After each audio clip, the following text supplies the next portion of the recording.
Salut les gros bidous! Je reviens avec la série Le Tarot carte par carte et cette fois c'est le 4 de bâton. C'est une carte qui est extrêmement joyeuse, qui parle aussi de soutien et de communauté et puis qui parle tout simplement de festivité, de faire la fête, de faire des trucs qui sont fun, qui nous font du bien, qui peuvent être assez ludiques aussi.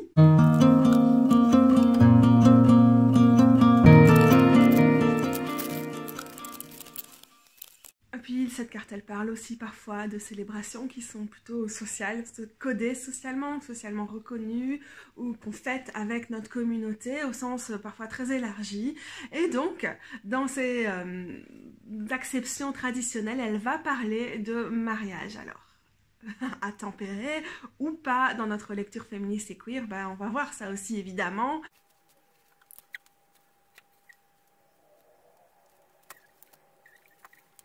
Vous voyez sans doute derrière moi que j'ai sélectionné toute une série de 4 de bâtons dans différents jeux. C'est que je crois que sur base des illustrations, on va arriver à tirer certaines des significations. Comment ça peut aussi varier selon les jeux, ce que les créateurs RIS ont souhaité mettre en avant dans les jeux, et puis aussi comment ça peut venir nourrir nos interprétations de ces cartes en général. Le 4 de bâton, ça symbolise souvent une étape, un moment.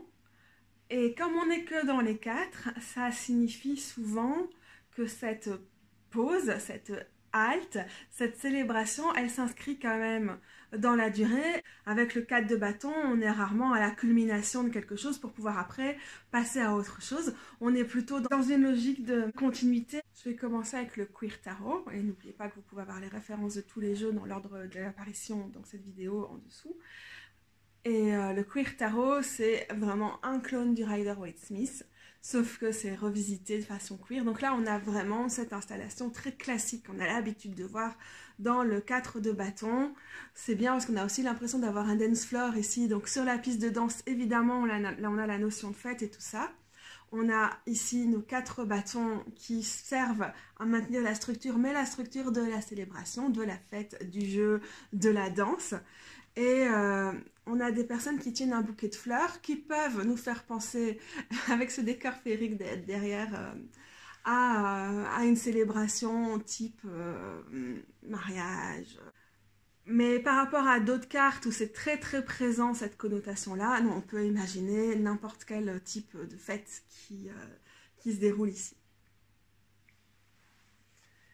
Donc, ça c'est on ne peut plus classique, on voit ici aussi pareil avec le Spoliataro, encore que je pense qu'il y a des choses qui sont différentes qui sont ramenées avec chacune de ces cartes.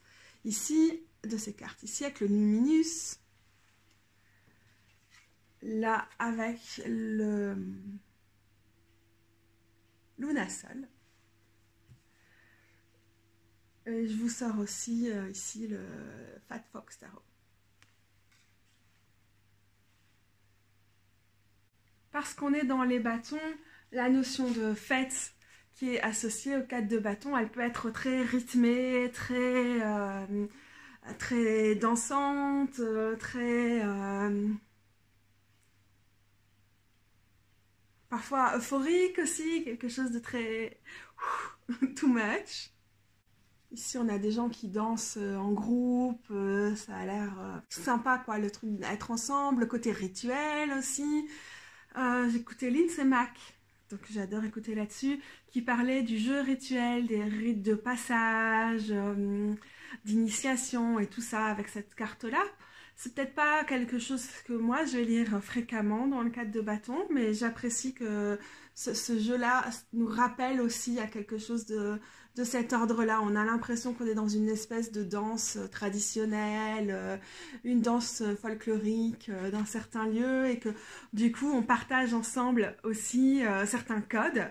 C'est pas quand on est sur des notions de mariage un peu plus classiques, mais j'ai pas sorti des jeux trop classiques ici. Ça peut être des codes qui sont parfois des codes sociaux et qui vont pas nous permettre de vraiment nous amuser, mais ici on voit bien que les personnes, elles se retrouvent, elles partagent des codes qui sont leurs codes communautaires. On est dans un tarot plutôt carrément queer. Et par exemple, ces deux cartes aussi par rapport à la notion de célébration, elles vont aussi me rappeler on est dehors et on est dans la nature. Et donc, on n'est pas juste en train de célébrer nos communautés humaines, mais on est aussi en train de célébrer nos communautés plus qu'humaines. Alors, je trouve aussi que dans ces bâtons dressés, on a des références aussi à des fêtes traditionnelles, voire païennes ou néo-païennes, qui sont encore célébrées aujourd'hui dans le folklore. Ça peut faire penser au mât de mai, les célébrations autour de Beltane, aux célébrations autour du 1er mai. Et justement, je tourne cette vidéo autour des célébrations du 1er mai, la journée des travailleurs-travailleuses. Donc, on a vraiment beaucoup de choses qui peuvent être dans cette notion de célébration et de festivité, et je trouve ça d'autant plus important que parfois on n'est pas à l'aise quand on a cette carte dans un tirage, et ça peut être difficile de l'appliquer à notre situation. Alors la vidéo ne fait que commencer, peut-être que vous allez avoir plein d'autres pistes d'interprétation que celle de la célébration et de la fête, mais en même temps, je sais pas, plus j'y réfléchis, et plus je pense super fort à cette notion de comment on trouve notre place dans des types de festivités qui peuvent être très codifiées, qui peuvent être très marquées, et dans lesquelles c'est difficile de trouver notre façon de faire, et de s'y retrouver en fait. Et donc ça me fait penser à plusieurs choses. Donc là je vais partir dans des anecdotes personnelles, si ça vous intéresse pas, passer directement à la partie suivante de la vidéo.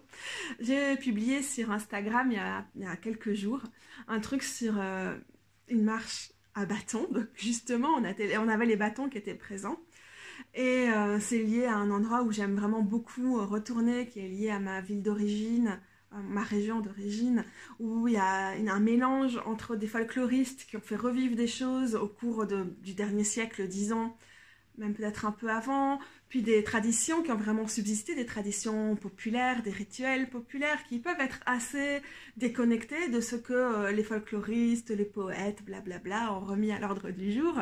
On a des traditions de pèlerinage qui datent de l'époque au minimum gallo-romaine, et donc certainement avec la notion du syncrétisme, qu'ont établi les Romains en arrivant ici, certainement à des pratiques préexistantes, en l'occurrence chez les Nerviens, Nerviennes, dans les populations autochtones avant la conquête romaine, avant la christianisation. Et puis la christianisation, parce que c'était des lieux de culte et de pèlerinage qui étaient très vivants, elles en ont fait un enjeu pour établir des nouvelles légendes, avec un évêque spécialiste de la christianisation des régions les moins prêtes à se convertir, encore que, par rapport à l'Empire des Francs et tout ça, il y a la christianisation. Bref, je ne vais pas rentrer dans l'histoire des lieux. Donc voilà, qui ont commencé à revenir avec beaucoup de folklore, de traditions, d'histoires, de légendes, toute une hagiographie, donc l'histoire de la vie des saints qui sont liés à ces espaces-là pour permettre de construire du lien, parce que ça n'a pas forcément fonctionné de forcer les gens à se convertir à la christianisation. Donc il y a plein de trucs qui se passent là. Et on peut avoir cette tentation quand on est plutôt polythéiste ou néo-païen, païenne, ou qu'on se retrouve dans ces choses-là, ou qu'on est animiste, d'essayer de retourner à la vérité, à comment c'était avant, sauf qu'on ne le saura jamais. Et puis le lieu et tout ce qui fait le lieu, l'esprit du lieu, les traditions autour du lieu, les rituels autour du lieu, ça a évolué, et c'est une vérité, et la vérité n'est pas forcément dans le fait de retourner avant ces évolutions. Et du coup, j'ai trouvé ça intéressant. Cette marche qui a lieu le lundi de Pâques existe depuis la fin du 19e siècle. Enfin non, elle a revu le jour il y a quelques décennies, mais elle est originaire de la fin du 19e siècle, même si il y a des pèlerinages avérés depuis fort longtemps, qu'il y a eu aussi des mouvements plutôt sectaires au cours du Moyen-Âge qui ont afflué vers cet endroit. Il s'est passé tellement de choses. Et c'était vraiment... parce que je suis aussi en bataille personnelle par rapport à cet endroit, à ce que ça représente, à ce que j'ai quitté à la campagne en arrivant à Bruxelles, parce que le point de départ était dans un endroit où j'étais élève et avec lequel j'ai beaucoup de problèmes.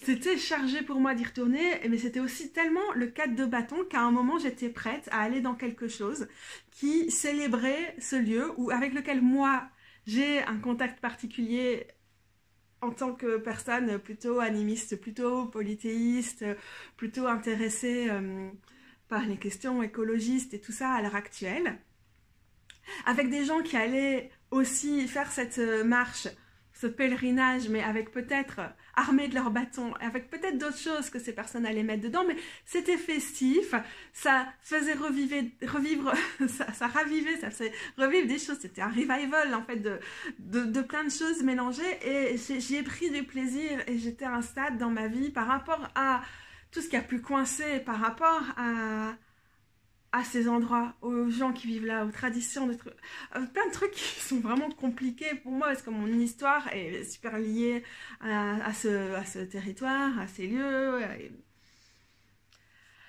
De pouvoir participer à cette marche à bâton et que Rose elle tire cette carte juste avant qu'on y aille, c'était cette célébration dans toute sa complexité, quoi, de pas forcément se dire ah mais si il y a une festivité qui a lieu entre, disons, l'équinoxe de printemps et Beltane, dans la roue de l'année néo-païenne qu'on utilise beaucoup maintenant, c'est forcément une revivance de quelque chose qui était là avant, blablabla, mais sans non plus balayer, enfin, je sais pas, quelque chose dans cette complexité-là, et de ramener toutes les nuances que je ressentais par rapport à ça, mais d'être quand même capable d'être dans la festivité.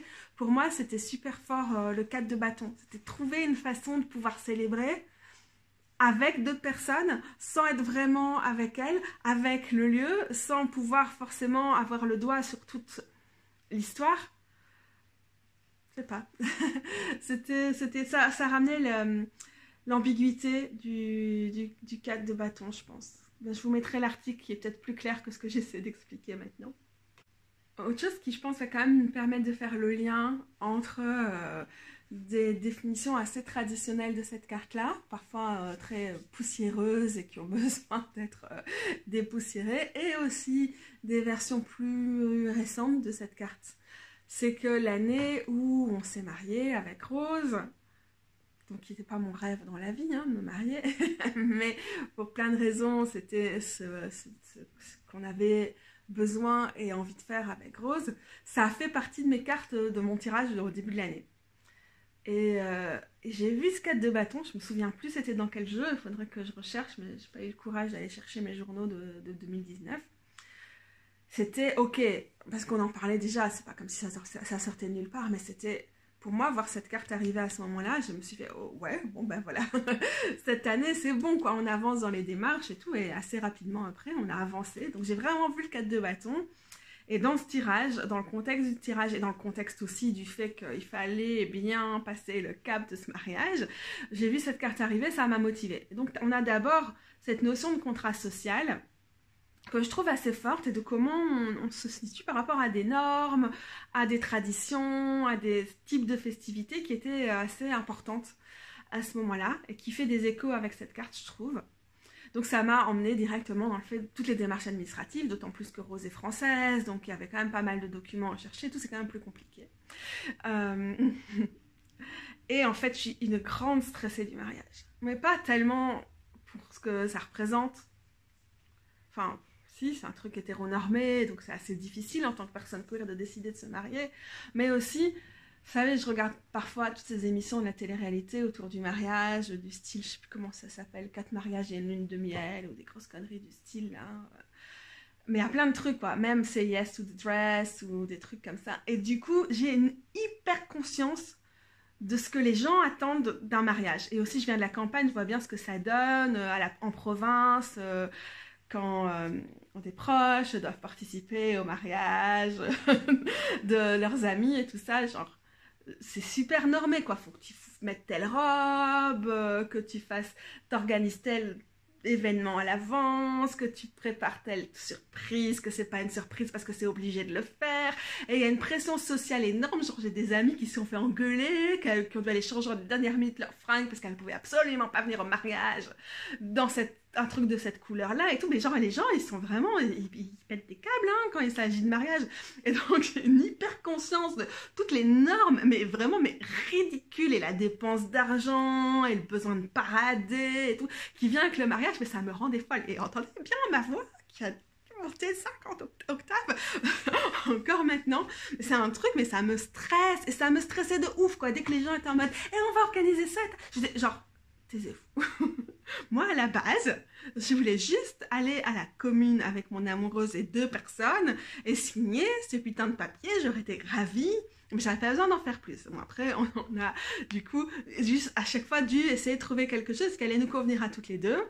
Pas qui allait nous convenir, qui allait convenir à notre entourage, sauf qu'il faut quand même noter que c'est souvent ce que les gens font. C'est qu'on se marie pour aussi faire ce qui est attendu, quoi. Ça me rend super angoissée, moi, l'idée du mariage, je vous jure. Mais vraiment de la fête, quoi. La fête du mariage, mais c'est un truc, mais parce que c'est tellement des codes qui n'ont aucun sens pour moi et qui me paraissent mais tellement dépassés et dégueulasses qu'on implique, on demande aux gens de dépenser plein de temps, plein d'argent et tout pour répondre à quoi, mais juste des conventions ridicules. Si vraiment vous voulez faire la fête et célébrer votre amour, mais s'il vous plaît, mais n'imposez rien aux gens, quoi, que ce soit libre, mais please, quoi, mais... Zay. Donc tout notre truc, c'était vraiment de trouver notre équilibre, quoi, et d'avoir une célébration qui allait nous ressembler avec, non, pas une vraie robe de mariée, mais quand même des fringues dans lesquelles on pourrait être à l'aise, et puis que les potes qui étaient dans le coin pouvaient venir, mais que finalement c'est tombé assez rigolo. C'est tombé le 30 avril, donc c'était le week-end du 1er mai. Du coup, il y a des gens qui suçaient le pont et tout ça, mais comme on a fixé tout ça en dernière minute, on a une partie de nos super bons amis qui n'ont pas pu venir, et puis d'autres qui n'étaient pas forcément des personnes dont on est super proche, mais ça s'est fait un peu comme ça. On les a ramenés, on a fait un pique-nique en bas de chez nous. Il n'y a quasiment personne de ma famille qui était invité. Bon, parce que déjà, il y a des personnes très homophobes, hein, comme mon père qui n'aurait jamais voulu venir. Et aussi... voilà, j'avais juste pas envie, quoi, qu'il y ait cette attente, il fallait que ça reste informel et que ce soit un petit truc, et qu'il y ait une vingtaine de personnes. Et puis mon CED était vraiment pas bien à ce moment-là, mon syndrome des lèvres dans l'os. Et puis il fallait aussi que je puisse être chez moi, rentrer à un moment et faire une sieste 1 heure dans la journée parce que j'allais pas tenir tard, fallait pas qu'il y ait une soirée. Il y avait tous ces trucs-là. Et au final, c'était vraiment une super chouette fête. Un pique-nique, mais on ne peut plus informel, avec pas grand-chose, juste ma mère qui avait ramené des pistolets, des sandwichs pour faire un buffet. C'était super chouette. On a une amie qui a fait des cakes vegan et sans gluten qui étaient trop une tuerie. Genre, c'était génial, mais au final... Ce qui était important, c'était ça, c'était cette joie d'être ensemble et de célébrer quelque chose qui était aussi important pour nous au niveau de notre communauté et de nos proches. Et ça, je trouve que c'est quelque chose qui est assez important dans le cadre de Bâton. Et ça fait peut-être référence à des cartes comme le 3 de coupe et tout, c'est vraiment les gens avec qui on résonne fort à un moment précis. Et ce qui crée un réseau de soutien, un système de soutien, d'entraide, de solidarité, mais quelque chose qui est très joyeux, qui est très amical et tout ça. Ça me fait penser à des cartes comme celle-ci. On a des espèces de petits fennecs qui sont collés les uns aux autres et qui ont l'air d'être en mode famille de cœur. Réunis, la carte est finie, c'était le slow roller. Maintenant, ici avec le Wild Unknown, je trouve qu'on a aussi ce côté très éclatant, de joie d'être ensemble et tout. Et donc c'est vrai que par rapport à la date en question, j'ai fort cette période-ci de l'année, autour du 1er mai, qui revient assez fort pour moi, avec toutes ces fleurs et tout ça. Alors, si on se réfère au système de l'ordre hermétique de la Golden Dawn et donc du Thoth aussi, on est dans le 3e décan du Bélier avec cette carte-ci. Et du coup, moi, je suis plus en mood taureau avec cette carte. Mais pourquoi pas, finalement, le soleil dans le 3e décan du taureau, c'était il n'y a pas assez longtemps. Je pense que, par contre, c'est Vénus dans le 3e décan. Ouais, c'est ça. Pour l'instant, elle vient de rentrer en Bélier. Donc, finalement, au niveau des transits, on y sera peut-être dans un bon mois et demi. Sur la question du soutien et tout ça, j'aime bien dans celui-ci. Donc c'est Antique Anatomy Tarot, paru en français sous le très mauvais titre Le Tarot du Bien-être, avec ces espèces de bâtons qui sont aussi des clous, enfin qui sont des trucs qu'on peut par exemple enfoncer dans le sol ou des choses comme ça. Ça rappelle la notion de structure, de stabilité, de solidité, de construction qui vient avec les 4, notamment avec le 4 dans les arcanes majeures, c'est-à-dire l'empereur. Donc pour moi, ça c'est important, la structure, le soutien, la stabilité qui nous est offert par nos proches, par nos communautés et famille de cœur, famille choisie, et tout ça, c'est quelque chose qui revient assez fort. En un sens, je le vois aussi dans le Fat Fox Tarot, donc le tarot des personnes grosses, cette joie d'être ensemble selon nos standards, c'est assez présent. Par rapport à ça, ma vision du mariage, ça me fait penser à ça. J'adore ça, c'est le Guided Hand Tarot. Et donc on a vraiment cette notion de célébration, de les gens qui tiennent les mains pour que le personnage passe en dessous et tout. Et alors regardez-moi la tête de boudeur de ce personnage. Mais regardez-moi ça, mais ça boude. Oh, c'est ronchon ça. Mais que c'est ronchon. Et ça me rappelle aussi un truc avec cette carte, c'est la notion de jeu, de fun, d'amusement, de célébration. Mais pour soi, quoi. Ok, c'est cette tension entre ce que veut le groupe, ou ce que veut la société, ou ce que veut juste les conventions, les codes, et ce que nous, on veut. Et de dire, je dirais presque, pour moi, ça pourrait être une signification à l'envers. Cette carte renversée, je dirais, ah ouais, elle peut complètement parler de ces moments de célébration où nous, on n'a juste pas envie du tout de célébrer, où on comprend pas les codes de la célébration. Et que du coup, bah, si on voit ce bonhomme qui est en train de râler là, bah, ça nous ramène à, oui, mais ok, mais qu'est-ce que moi j'ai envie de fêter? Comment moi j'ai envie de fêter? De célébrer, et bah, par rapport à la notion de mariage, qui est quand même un contrat social, hétéro, cis-normé, historiquement sexiste et tout ça, comment moi je fais pour me positionner et pour que ce soit source de joie, de bonheur et de communauté pour moi.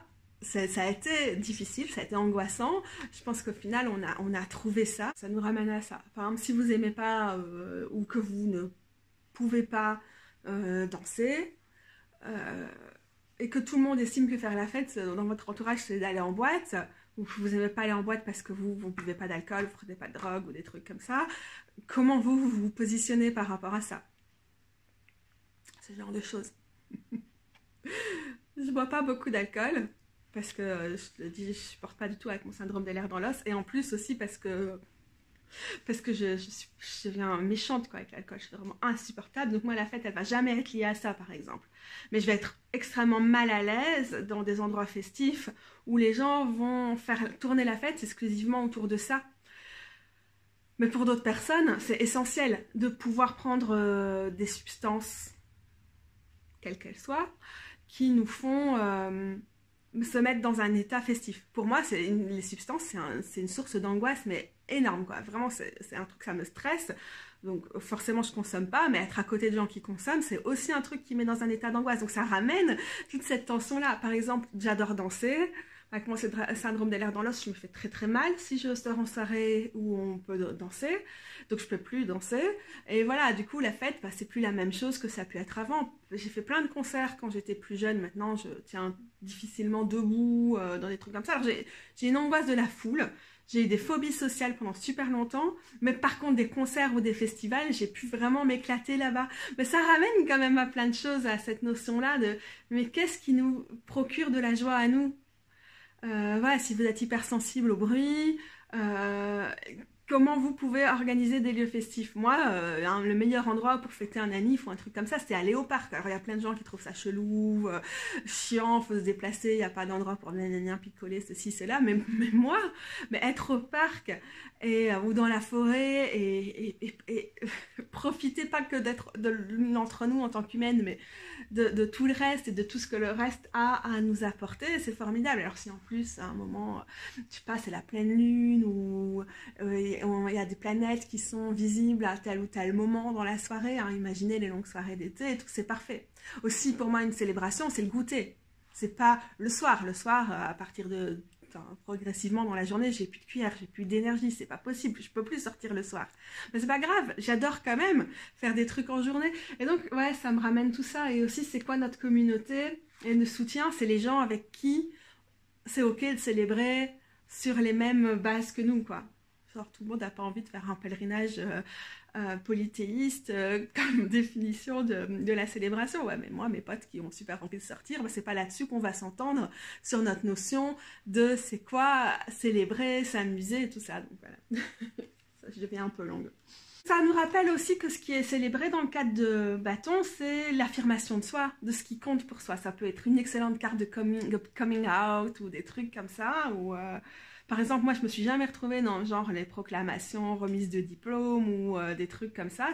J'ai pas l'habitude ni l'envie de célébrer ce genre de grande étape dans la vie, mais pour certaines personnes, c'est très important. Et oui, pour d'autres, c'est célébrer son coming out. Ce qui fait qu'on est qui on est et ce qui compte pour ça, ça me fait penser, je sais pas, il y avait encore récemment des trucs genre des expos avec des trucs de cosplay ou des salons comme ça et tout ça.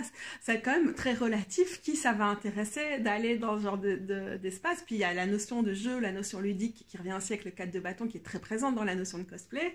Mais on est vraiment sur un truc communautaire qui va pas plaire à tout le monde. Si vous collectionnez, je sais pas moi, les cartes postales anciennes. C'est vraiment très différent comme endroit où vous allez aller célébrer ce genre de choses, où vous vous amusez que d'autres personnes, quoi. Et je trouve que cette carte, elle nous invite aussi à nous poser cette question-là. Qu'est-ce qui est pour nous festif parce que ça doit l'être, mais qu'en même temps, on ne s'éclate pas tellement.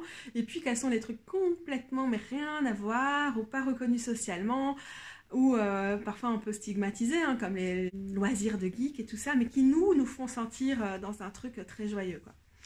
Ça m'a ramené à la notion, parce que j'ai fait le journaling du cours de l'INSEE Mac sur ces questions-là, et puis ça m'a rappelé, mais moi j'aime pas, genre les jeux de société, les jeux de rôle, les jeux vidéo, bon pour plein de raisons, et une partie c'est juste mon manque de coordination, des trucs comme ça, mais aussi parce que j'aime pas ce genre, les règles qui vont avec, ou des trucs comme ça, mais en même temps les règles elles font aussi partie des 4, la structure des 4, les codes du 4 dans le tarot, et en particulier ici du 4 de bâton.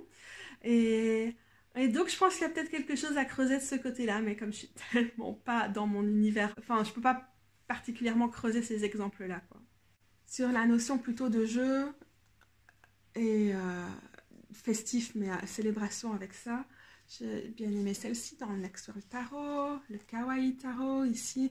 On a la notion de pause, de recul, de retrait qui peut aller avec les 4. Pensons par exemple au 4 de coupe, au 4 d'épée, que je trouve présente ici avec ces paresseux qui symbolisent la fête. Alors il y a l'instrument de musique et tout, il y a la célébration, mais on est quand même dans un côté éphémère déjà, avec ces sakura là, ces fleurs de cerisier et tout ça. Et puis la lenteur des paresseux comme animaux, je trouve ça assez intéressant. J'aime bien quand la notion de pause elle est aussi reprise dans cette carte aussi, ça permet de faire le lien avec les autres 4 dans les arcanes mineurs. Ici, je ne sais pas si vous voyez derrière moi, j'ai les petits trucs comme ça qui prennent... Ah non, vous ne voyez pas.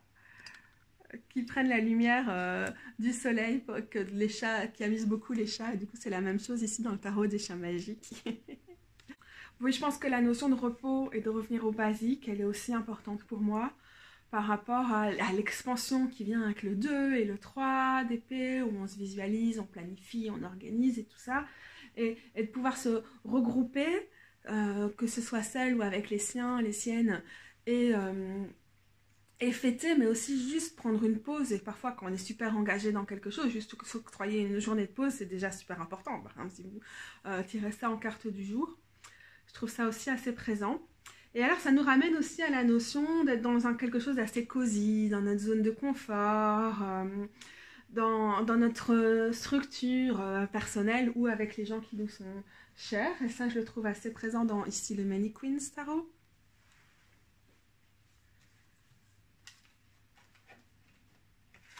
Ou dans le TA, où encore une fois, on a aussi cette notion de comment on mêle ça aux écosystèmes dans lesquels on est et comment on célèbre avec nos écosystèmes. Donc quand on a cette idée communautaire, c'est aussi tout le monde plus qu'humain avec lequel on peut être en communauté. Dans le Fifth Spirit ici, pour moi, il y a une forte notion du foyer, du fait d'être... Par rapport à l'affirmation de soi qui vient avec cette carte, à la célébration de soi, de ce qui compte pour soi, ça peut aussi nous renvoyer là où on se sent chez soi. Et ça peut être très symbolique, hein, où on se sent chez soi par rapport à nos passions. Hein. Je parlais des festivals de cosplay ou festivals de musique, je sais pas moi, à Dour ou des trucs comme ça. Et aussi où on se sent chez soi par rapport à quel est notre foyer. Et donc on a aussi la notion de se regrouper, de revenir vers soi dans le sens où quel est notre feu intérieur par rapport à tous les projets, toute l'expansion qu'il peut y avoir dans les bâtons. Parfois c'est aussi important de se retrouver seul avec son feu intérieur, de créer pour soi et pas forcément pour ses projets. On a toutes ces notions, mais aussi... oui, ça ramène assez fort à la notion de chez toi à soi. Alors moi, je suis plutôt une casanière, donc forcément, j'ai envie de parler de la joie, d'être posée chez soi et tout ça, mais ça c'est moi. Je pense qu'elle est quand même assez extravertie, cette carte-là. Mais bon, je trouve ça bien aussi de ramener des choses pour les introvertis. Le foyer de la maison, être à l'aise, s'entourer de ce qui compte. Ouais, ça c'est quelque chose qui revient super souvent pour moi dans cette carte. Donc être chez soi, être à l'aise au niveau de nos énergies, de nos passions, de notre créativité et célébrer cet endroit-là. J'ai aussi ça dans cette carte. Hollow Valley Tarot peut-être nous parle un peu de ça aussi. Une pause satisfaite et satisfaisante. J'aime bien la notion de définir collectivement notre notion du succès, de ce qu'on accomplit et tout ça. Ça, je trouve ça encore chouette. Donc collectivement et ou pour soi, mais pour soi dans le sens d'un entre-soi, quoi. Mais en tout cas, je trouve qu'il y a un rapport à c'est quoi notre notion du succès, de la stabilité, de la fête et tout ça par rapport à une norme sociale.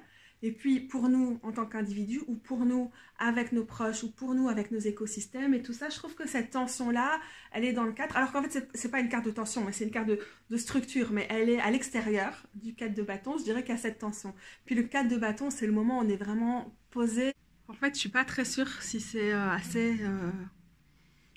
courant comme interprétation du 4 de bâton, j'en sais rien, mais je trouve quand même que c'est une perspective qui nous permet de bien le recadrer. C'est quoi notre point de confort avec la célébration, la joie, les rites et les rituels, les rites de passage, les périodes d'initiation et tout ça.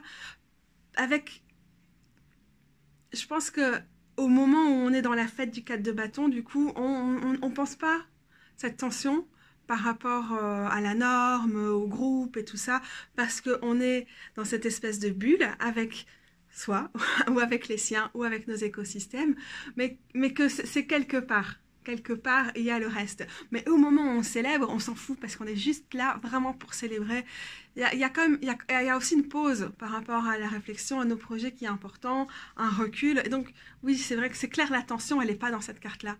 Mais elle est quelque part autour de cette carte pour permettre justement à cette bulle d'exister une fois qu'on a défini ce qui comptait pour soi. Du coup, j'ai sorti ici pour vous dire au revoir alors que j'ai dû changer de pièce. Celle du Outgrow Yourself, parce qu'on a le mot-clé du système du TOT qui est completion, l'accomplissement. Et en soi, c'est un accomplissement de pouvoir déterminer ce qui nous permet de fêter, d'être joyeux, joyeuse, d'avoir du fun, et ce qui compte pour soi, et de célébrer ce qui compte pour soi, pour nous, pour nos communautés, notre collectif, nos familles de cœur, etc. etc. Donc peut-être que l'accomplissement est là aussi. Et dans ce moment-là, dans le moment du 4, on est dans l'accomplissement et on n'est pas forcément dans la réflexion par rapport à l'extérieur. On est sous ces mâts de mai et ces mâts colorés, c'est la joie, c'est les fleurs. C'est une carte de Vénus.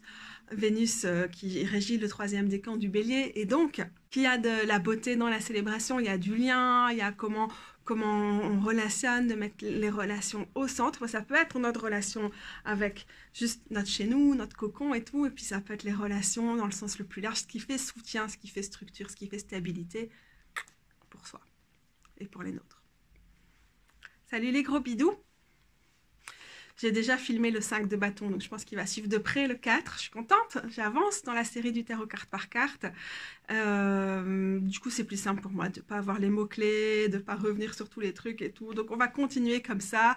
On a revu un peu le format, mais en attendant, vous pouvez toujours revoir toutes les vidéos des 10 cartes numérales des épées et des pentacles, et le 1, le 2, le 3 de bâton qui sont déjà disponibles. Puis si vous arrivez plus tard, n'hésitez pas à aller faire un tour dans la playlist où il y a toutes les vidéos qui sont déjà parues au moment où vous regardez ça, qui sont aussi dispo. Salut les gros bidous.